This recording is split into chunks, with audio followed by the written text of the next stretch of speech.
Yo, what's up? Okay. For today's video, medyo maigsi lang yung ipapakita kong ginawa namin yun kasi wala kami masyadong ginawa sa farm. Nagbox lang kami, hindi ko na i-video yun kasi most of my video yun yung ginagawa ko. By the way, ito nga pala yung kusina namin.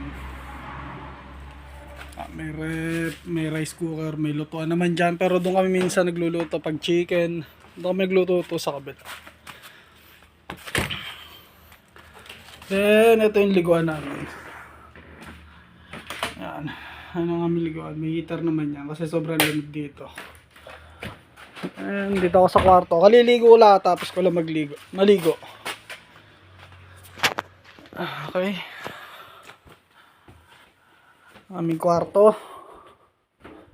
Parang Enrico, nagpapahinga na. Hey! Mapapahinga namin today kasi maga kami tapos. Sukli lang konti.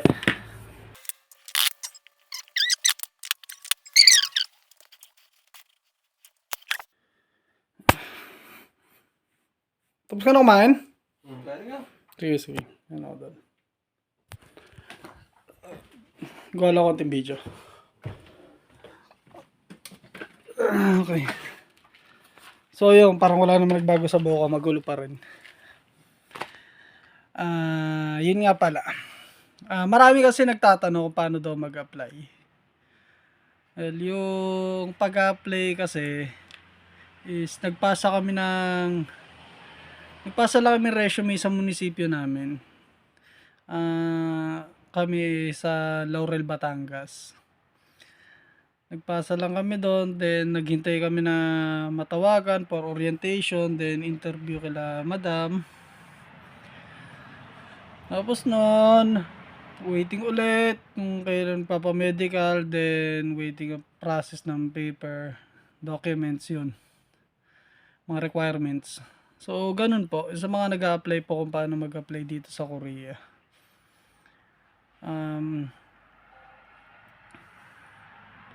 Diba to? Sa amin kasi medyo may height requirements kasi. Ganun. Pero minsan naman yung iba parang hindi naman kailangan ganun. Tinatanggap pa rin naman na pagka siguro pagka nakakalusot ganun. Tapos sa age, yung sa age na bawal yung parang basta parang 22 dapat yata, 22 pataas. Hindi ako sure ganun. Basta ganun.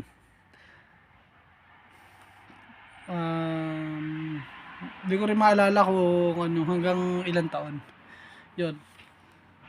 Well, yun, tapos ano pa ba? Nalimutan ko. Basta pagka may tanong kayo, comment nyo lang, then kung kaya kong sagutin, sasagutin ko. Sa next video, makikita nyo ako nung ginawa namin ngayon sa farm. Madali lang naman, masakit lang sa balakang. Lagi lang masakit sa likod. Mga ginagawa namin dito. Pero okay lang, madali lang naman. Okay. Please like and share and comment down kung ano ang inyong mga katanungan. Peace yo.